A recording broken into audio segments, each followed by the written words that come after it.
By Boomio and all that stuff, something at Dren, Studio K, maybe a joke about nothing about Shocks, just because he's a really good player.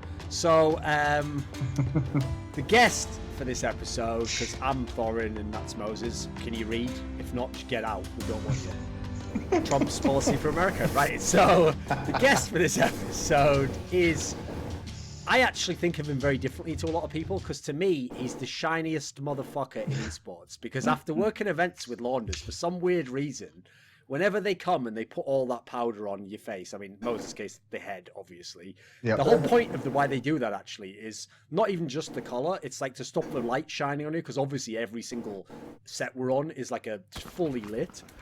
And unfortunately, for Launders, that powder, that foundation lasts about half an hour. I mean, powder around Moses lasts about half an hour, but different type of powder, because he likes to party. So no, but it comes off so quickly, doesn't it, Launders? I'm just such a big star, just emanating through the powder. You know what I mean? I'm just glowing the entire time. That's like Anders' dream for his biography, emanating through the powder. I love it. Why not? It's that chocolate cream skin you have going on. That was getting edgy as soon as he started. I was wondering where the fuck he was going with that. I had to think through that before I really said anything. Careful, trigger discipline, trigger. I said trigger. Right, anyway, so let's start the shit. Just a little bit, that's almost all that matters.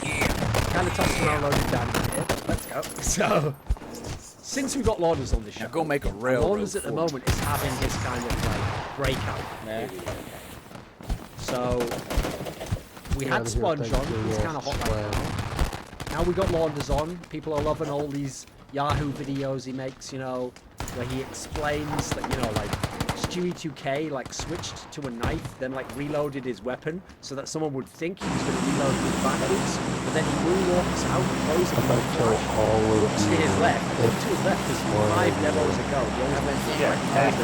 Like, okay, you know the sort of videos he's making. He's going very in depth. He's going very in depth. I like just playing internet.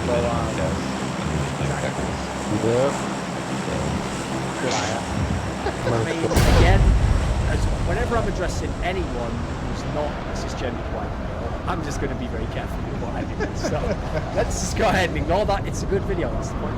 It's very in-depth. Now, since we got you on the show, though, we have many times on the show discussed the state of the NA scene and the different teams and all the roster moves.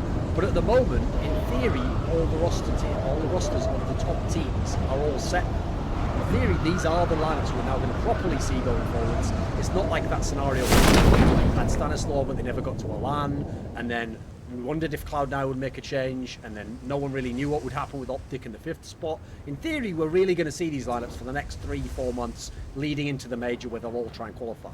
So I want to have a discussion initially about the NA teams and where they are at the moment. So my first question to you, Launders, of those 3 teams, I mean, hell, let's just go ahead and throw CLG in there. Let's say those 4 teams, because CLG did have a decent performance.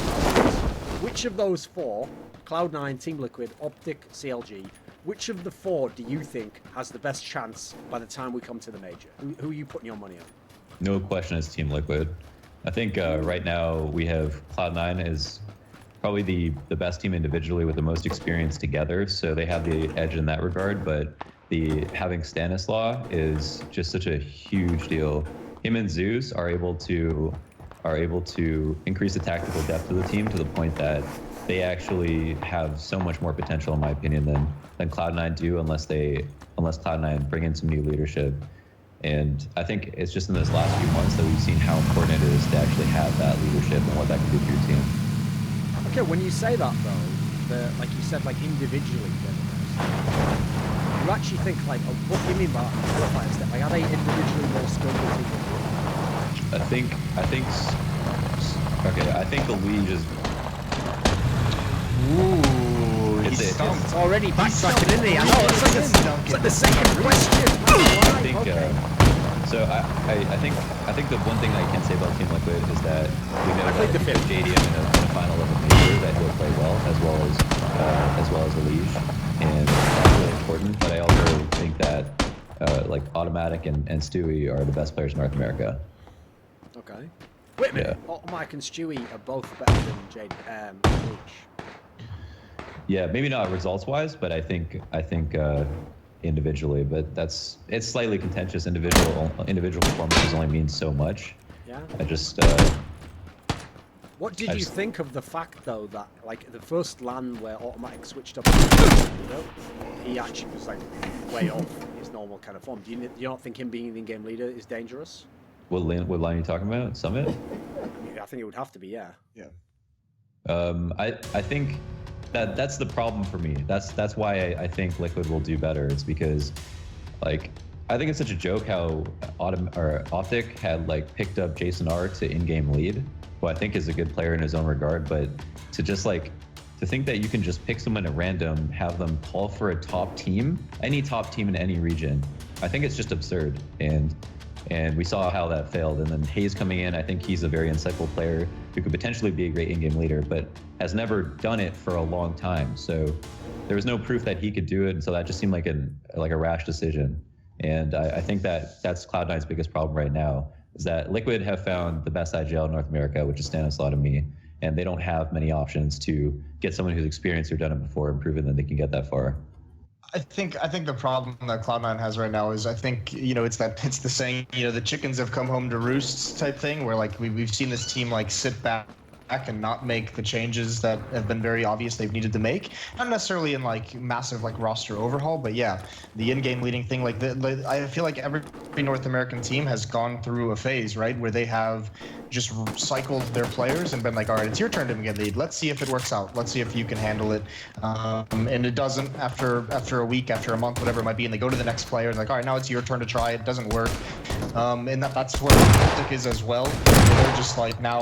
I feel like it's got to be some just massive breakup. I almost feel like, just because they've got to be so frustrated. Like you can even see it in the interviews. Even Big Skull talks about it. It's just so sick of not having a fifth, not having an in-game leader. Like this problem needs to get solved, and it needs to get solved now. They have the major coming up, and I think Liquid of all those. Or of those three teams, because I think CLG is a good shout to be up there, but I mean they're still very clearly the fourth best team, I think. Liquid's the only one of those three that has that problem solved, and I think that's the benefit. They have the best coach of all three. They have the best in-game leader of all three, and it certainly helps. I still think Elige is the best player in North America. So I mean they've got a lot of tools at their disposal. So yeah, I agree completely that Liquid is going to be the best set moving forward into the major. And actually, even despite some of the issues, if this Optic lineup stays together, which, by the way, I mean, I know I'm making it sound like they're about to break up, but I have no indication of that. But I think they're going to be better than Cloud9 come the major as well. And yeah, bringing in Jason R, I mean, doesn't really work. I don't think it would be a long-term thing. I think, but like that just shows how desperate they are, right? Like there's no options right now in North America. Like no matter who they pick up, they're going to be struggling. It's going to be a risk in terms of if that good person can actually in-game lead. Even if they go down to Premier and pick up the quote-unquote best in-game leader that's currently on a Premier team. Like even that's going to be a massive risk, bringing him up and having him call at a professional level, playing against Astralis, playing against VP. So they're in a very awkward position as well at the moment. But I still think they have they would be able to best or be better, perform better than Cloud9 come the major as well. I think Optic can perform better than Cloud9. Yeah, I do. I mean, it's obviously whatever, like anything can like kind of happen type situation, so it's a little bit baseless. But I think looking at this Optic team, I just don't have a lot of interest in what I see out of Cloud9. I don't see any adaptability, and then all of a sudden you take one player, Automatic, and you have him be the in-game leader, which he's never done, and which, yeah, he was the player. I think this was all obviously motivated by the fact that he got home that one day and was like, I'm gonna make our nuke better right before Katowice, and then they upset against SK. But I mean, it's the same issue. It's the same exact issue as having Stewie as your in-game leader.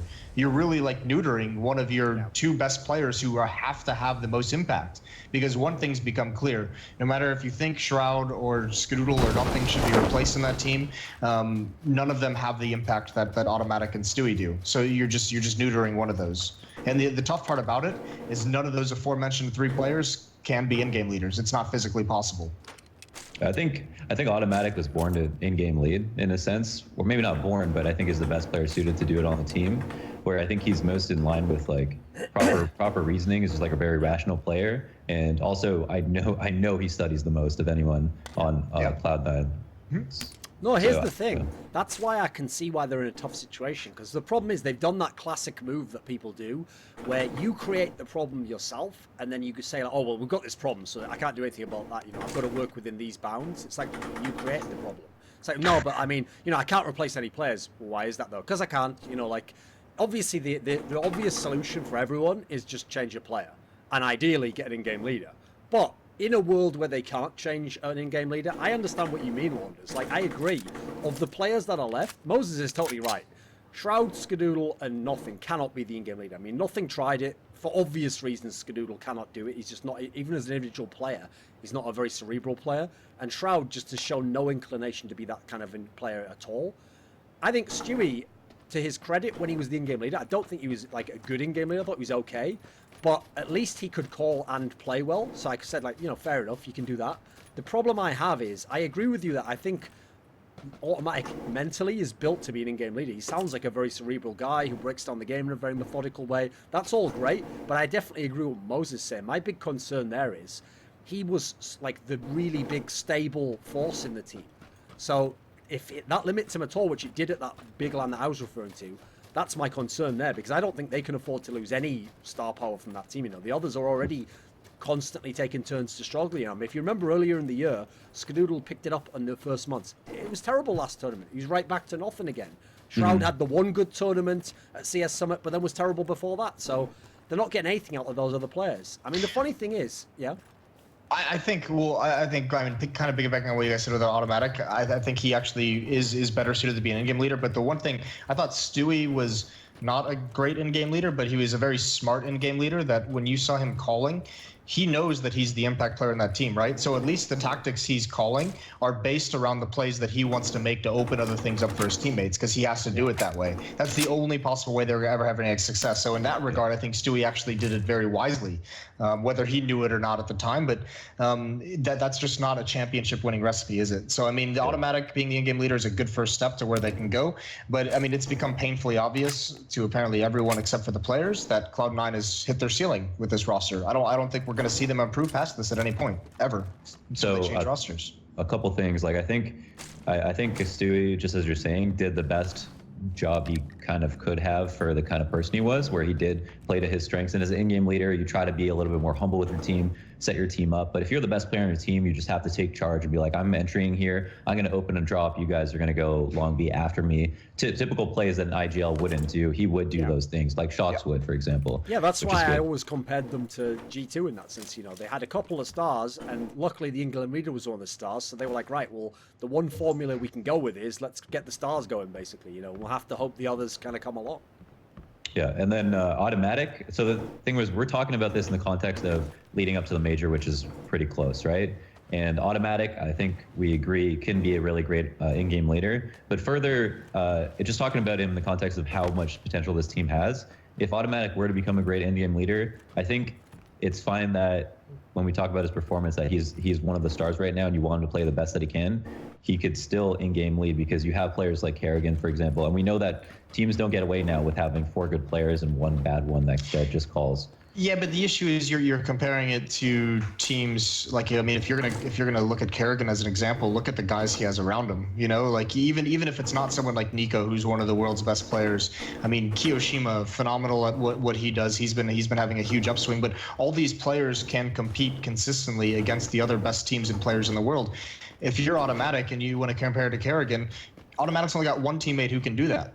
That's, I mean, maybe 2. You could throw Nothing in there, because I think Nothing has actually turned out to be a pretty good role player on the team. I think he could be serviceable. The issue is they just don't have enough firepower at the other roles. They don't have enough tools for Automatic to work with as an in-game leader the way someone like Kerrigan or someone like Glaive even has. So, I mean, if you're going to compare him at that level, I think that's just a little crazy. I understand like where you're trying to go with it. It just is, you know. Yeah. I personally disagree that they don't have enough talent to win big events. Like, I think they do. I think it's just like, I think Cloud9.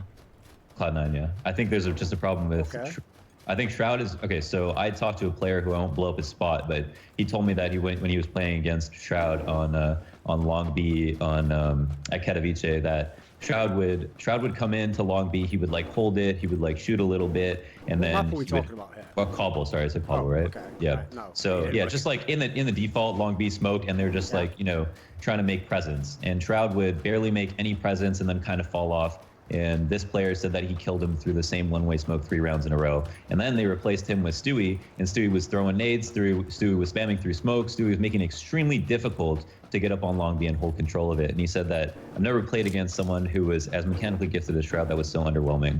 So I think that Shroud has, and if you see his nades, Shroud has amazing nades. He has amazing mechanics. Everybody knows that. But when he's in the server and when he's in the match, he's not playing against his teams properly. And I think that shows, and I think that is something that he can change. So mechanically, I think it's there, but I think he is a huge problem. Okay, here's the problem Can though. This is where I have to like go over the terminology used there. Like, here's the thing: can he? Yes, in theory, it is possible. I agree that he could change what he does and be better. Like, if you took over his brain tomorrow, knowing what you know now and what you've just mentioned, I think you could pilot him to be a more successful player. My problem is, I don't think he can. Like, after watching him play for all these years, talking to ex-teammates, talking to ex-in-game leaders, I get the sense from Shroud that he's not a player who wants to play the way most people envision him playing. Like, when you listen to Sean Gares talk about when they were in their prime in the summer of 2015, it's like he would be telling Shroud, I want to do this now, we're going to get you going early, I'm going to put you in these positions. Now, if you've heard all the interviews with Shroud recently, he's always talking like, no, I'm just the support player now, I set my teammates up. I think the problem is you've got 2 factors there. One, his team don't know how to use him. And then 2, this is the killer to me, is the hardest way to overcome any problem, in my opinion, in CS, is when both the team and the player in question think that the way it is now is the way that it should be. Because then they're going to take even longer to ever change, if they ever do, It's so like, okay, I'll give you an example, just a quick example, okay? So I don't really like at the moment when I watch in G2 and I see Shox doing all this like secondary AWPing on like every map. He like doesn't just do it on the ones it works on, he does it on every map. So the problem with that is, right, even if I think it's not that good, and even if the team came around to it, if Shox still wants to do it, it's like you've got 2 different parties you have to win over. It's not just one party, So if Shox thinks it's good and the team thinks it's good, it's going to take forever to change that mentality. And it seems like in Cloud9 they haven't made any attempt to change Shroud in that. Is that, if anything, they've kind of just had that mentality of like, since we're not going to kick you, just find something you can do. I may be trying to look for a silver lining, I'll admit that, but I would say, so yeah, to that point, I would say that's true. And I think the other thing that was said in that conversation was that, he said, if I was Shroud, I'd be making all kinds of aggressive plays, pushing through smokes, going for man advantages whenever I could. And he never does them. He's like, and Shroud's the kind of player that if he had the mentality to go and think, I can go and do this and get away with it, he probably would. Even if he was aiming at the wrong place when he came out of the smoke, he'd probably hit that flick shot, more often than not. And I think maybe that is something that either won't change or just, maybe it won't change. Because, one of the things, right, that if you remember that a few episodes back, Moses, when we were discussing the Cloud9 problem, and in general, NA and the lack of leadership, because basically it was when Stanislaw had just gone to Team Liquid, and the whole discussion was sort of like... That was when we had Zeus on, right? I think so. It's like, well, there's one good NA leader, and Team Liquid got him, so the rest are just shit out of luck, right? Optics out of luck, Cloud9's out of luck, and I know that that's how those teams felt, like, well, we can't have the one good in-game leader. But if you remember, at the time, it's going to sound like I'm saying this in hindsight, but you go back, you look at the episodes, I did say this. The players I said that you have to look for is you have to go to a DAPS or an FNS. These are the only players left who have any kind of experience running teams with different players. And yes, I agree, they're not good individual players, and in that sense, it's going to be tough. But what's the alternative? Just not have an in-game leader, And the reason I'm saying it sounds like hindsight is because obviously in CLG, FNS has looked really good and has kind of turned the team around and he set the team up well. So it sounds like I'm just saying for that reason. But my point is, to me, here's the big problem. To me, there's not an option as to whether you get those players or don't. It's just when you have to go get that sort of player. Because they're trying all the alternatives. Nothing's happening. Yeah, the tough part is like you have to take a risk, right? And you have to take a risk at this point if you're a team that doesn't have an in-game leader in NA and just say we're going to have to pick up someone that we want to be an in-game leader that wants to do it, and we have to give them 3 to 4 months. We have to give them that time to develop as an in-game leader, help institute some things he wants to do in the team, and see how it works. But if no one takes this risk, like the risk to do it, they're never going to be competitive on an international level. And I feel like every team is just kind of hoping lightning strikes. At Cloud9, the lightning strikes twice with Stewie and Automatic coming in and becoming players that they never expected them to become in terms of their production. With Optic, it was obviously at one point they had this in-game leader situation going on, and they decided to go with Stanislaw. And he turned out to be an in-game leader that made them, beat some of the best teams in the world and go on a great streak to end last year. So I mean, someone's going to have to take that risk again. It just has to happen. And the longer that it takes them to get to that point to be like, we're willing to take this risk, the longer they're just going to be like just useless against European opposition. Okay, but here's the thing. Let's say that works. Let's say Automatic turns out to be a good in-game leader. That's my problem is, okay, we solved the in-game leader problem, but now we need to have Mixwell join us, Dennis Skadoodle, Yeah. We've got to, if he's going to be the in-game leader, someone's got to step up. I mean, obviously that risk should be taken by Optic, right? That risk Wait a second, Moses. Skadoodle's a really good player. Moses. He had double the 1v1 stats, 1v1 clutch stats of anyone on his team last season. I mean, for the entire season. Online? It's like it was online. It was online. It was on the internet. I mean, the game's not played one-on-one though. No, it's not. But he is a really good player. I think. What holds him back then? What holds him back from consistent performances? Well, I mean, he had this thing. He had like that internal bleeding problem, which was like a pretty big deal. Come on, mate. That was only recently. What happened the year before? What, was he having psychic premonitions? What was going to happen? Come on. No, you know what? I will say though, maybe there isn't a will to win on the. I think that the will to win exists in Stewie and Automatic, and that maybe not everyone else has it as much as he does. By the way, that's a great point. I absolutely agree. Yeah. Those are clearly the only two driven players in the team. Okay. Those two have a killer instinct. I agree. Yeah, for sure. So I think so for like FaZe, for example, this is a whole nother topic. I don't know if you want to get to it, but well, we're gonna go into FaZe later, so throw it at us now. Come on. Okay, so I was gonna say, like, in terms of will to win, I was gonna talk about something that I want to like look at as like the Nico effect, where I always wondered what he'd be like on a new team. Yes. And if we look at him on Mouse, we see that like all his teammates played way worse when he was before he was on it. And I think that's because they were playing with such a good player that they actually got complacent, not because they weren't good or because he was like standing on the court or something stupid like that. I think they actually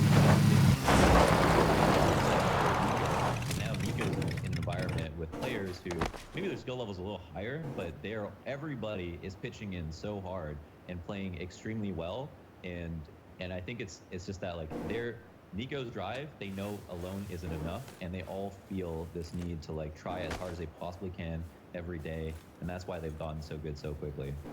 Oh, I can tell you from talking to some of those guys and knowing the background, people like Dennis and Spiddy just used to get depressed playing with Nico. As in, when he's doing amazing and carrying and they're doing shit, they would just sort of be like, nah, there's nothing we can do, is there? Which is like, that's exactly the opposite. Like, if you're playing with Michael Jordan and your confidence gets destroyed, you have to leave that team. So you can't keep playing.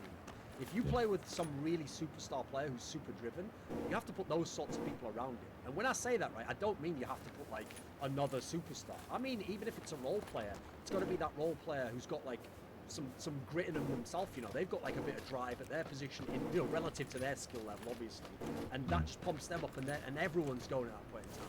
It can't be where, like it sounds weird, but I actually do think, like, first of all, I don't think some of those players were that good, but with that said, I think unfortunately they were all such laid-back personalities that the fact Nico was super driven and that he was really doing like everything he could, it almost like made all the rest of them aware of how much they were almost letting him down, as it were, and that just made them even more depressed. It just ruined their confidence even more. So that's not Nico's fault. He's doing what he can to win, but just with the wrong sort of teammates.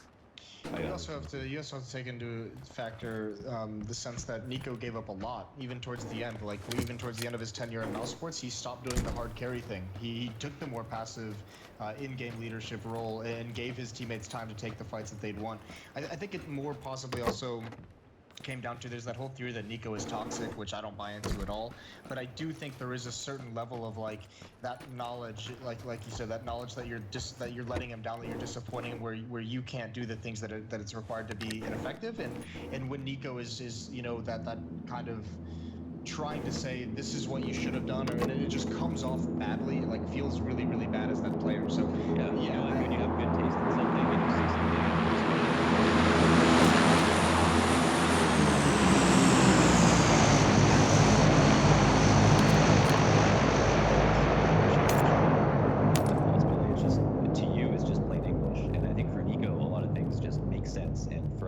people, it's like they have to learn it, but they thought it was a different way for some reason. That's to me why one of the worst things they ever did in Mouse. Here's the thing, right? Obviously, if it was up to me, I would have just had Nico when he became a superstar to leave the team. It was the obvious, easy solution for everyone, you know? But the problem is, when Nico was in the team, what they should have really done at any point last year was just recruit a real in-game leader.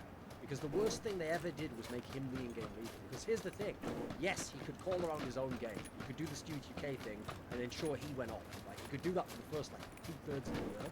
But his biggest flaw, to kind of tie into what you were just saying now, is that he had that classic problem that, like, prodigies have at games. Like, the same thing like Simple has. They can't understand why you can't do the things they do.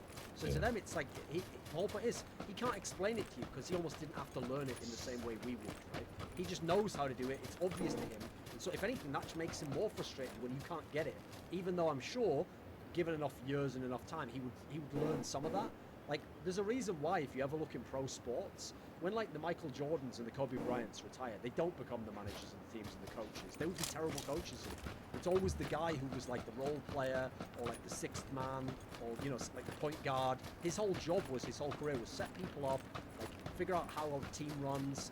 Superstars, in general, they aren't really, like, built for that. That's why I agree with you. I think Automatic's very different in that respect. I think his skills are really good, but he clearly has a mind that's sort of set to breaking the game down. It's okay, if you said that Skadoodle's a good player, right? Let's go back. Let's Launders. rewind the tape. Launders. So, Yeah. Stewie 2K, Automatic, we've got them on Launders Cloud 9. We've got Shroud. Okay, you want me to pick the rest of the team? Listen. Okay. You said that Shroud has all these great qualities, he could play more aggressively and he'd be good. So we've got Shroud locked in. I've got 3 of the 5. Skadoodle's a good player, so you want him on your team, right? Okay. Yeah. Are you going to protect Nothing as well? Are we talking about... I think Nothing is really good. I think he's improved so much and Then, he's actually okay. really good. Good. Right, so Launders, you want all 5 of the current Cloud9 players. So tell me, I like Cloud9. what would Well, I mean, listen. No, Some of because us, like, they're good. Some people On like get merit. pegged up the arse, but you don't have to talk about it in polite company, do you?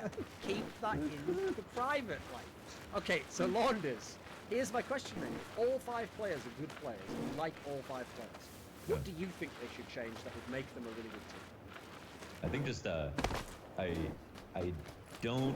One thing I don't know is Automatic IGL because he has to be, and if he is because he wants to be, then I think all we need to do is give them more time and Right, Moses, we've actually found the one person in all of North America whose actual plan for Cloud9 is give the same 5-man lineup more time. Are you actually, is this Stewie 2K? Rip this mask off. Who the fuck is that over there? Like, what are you talking about? That's surely the one solution. That is surely the one solution. That is not the right one.